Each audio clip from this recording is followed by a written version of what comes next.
Motorball is like racing. It's straight from the manga. Very easy to underestimate a pipsqueak teenage girl until she goes into action. Then you better watch your ass. On the outside, the sport of motorball can look like NASCAR meets MMA fighting. On the inside, it's a very individual sport about becoming the champion. Almost like a NASCAR meets gladiatorial games. Your favorite high-speed action. And it's piped through all over the city. There's big screens all around. Just to placate the masses. What is that? It's Motorball. That's so cool. Motorball is the preeminent sport of Iron City, beyond the level that soccer is the preeminent sport in Latin America and lots of parts of the world. It's the one and only. When there's a giant game happening, the city's quiet, basically because a giant chunk of the city's residents have gone to the massive stadium to go see it. People are so obsessed with Motorball and the stats and the players and the games. It's a favorite pastime. You go out into a very complex racetrack with obstacles and tunnels and jumps. A stadium with 400,000 people cheering in the stands. It is a very destructive, a very violent game.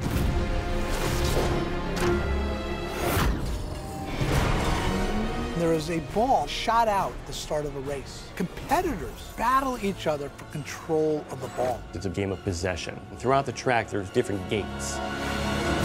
As long as they're holding the motorball, they score points. It's a vicious game. You're allowed to hit anybody. You're allowed to make contact. No one can have a gun. Everything is attached to their body. Maces, clubs. On the motorball, it has these places for fingers in the hole in case you want to swing it around, use it as a weapon. The motorball we took directly from the comic book. They had a scale, a size to it. They even had the weight. It has these gyros. They move independently. You can never predict where the motorball goes. It was really tricky to take the words on the page and extrapolate out into a three-dimensional world. Even though we conceived it, the majority of the actual physical track in the game, it's digital. Take an outdoor sporting arena in any city in the world, put 10 of them together. You're still probably not as big. It was meant to be a sport played for hundreds of years in this arena, showing a lot of wear and tear. It needed to be grungy. We found a fantastic video of an amazing water park, and they turned off the water and they let a couple skaters in there. It just gave this great feel of the size of it. This was a much more immersive type of atmosphere. Rather than Daytona or an Indy 500, the track goes all the way through and it's like a mosh pit. We constantly try to get them back together, whether it was pinching it down at times or having a curved track on either side. The fans like the physicality of it. Motorball was a combination of a lot of keyframe animation and performance capture. The motorball scene was particularly challenging because we knew the real motorball sport with the pros is so high speed on the racetrack at 100 miles an hour. It's going to have to be computer generated because you just could not move that fast. The action, it was really too blistering and dangerous.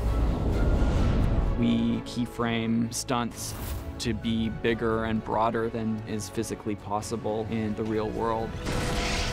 Whatever techniques you need to make it work, it needed to be fast and dangerous, but still keeping it real. The first league of play we see in Motorball is the Champions League. Robert really wanted to hang on to the Kishiro designs from the original manga. A lot of those characters look beautifully designed, each one with its own kind of style and personality. These are not machines. These are being driven by humans, athletes with multiple bodies. Oh, crap. Joshigan, black and gold power on the track, going up against Claymore, a knight in shining armor. Juggernaut, his multiple arms, picking up the ball.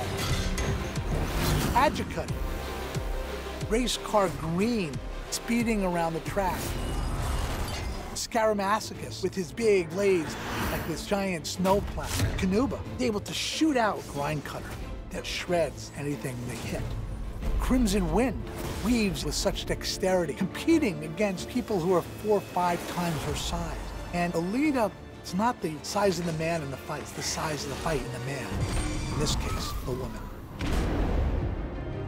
Alita does a cutthroat version. Everybody's against each other. It's just complete chaos, like a demolition. You get all these different warriors with their different looks, people with bladed hands and all kinds of contraptions. Hulking cyborgs, they got spikes and blades and saws and armor, and they're like nasty dudes. And then you have Alita who's like, I want to play Motorball. Here come new prospects. And then she's this tiny, compact little girl. What's up? But Alita has this incredible strength and ferociousness to her. She doesn't need all the accoutrement, and I really like that. All the guys are like, look at my bells and whistles, and she's like, hi. She takes them all down.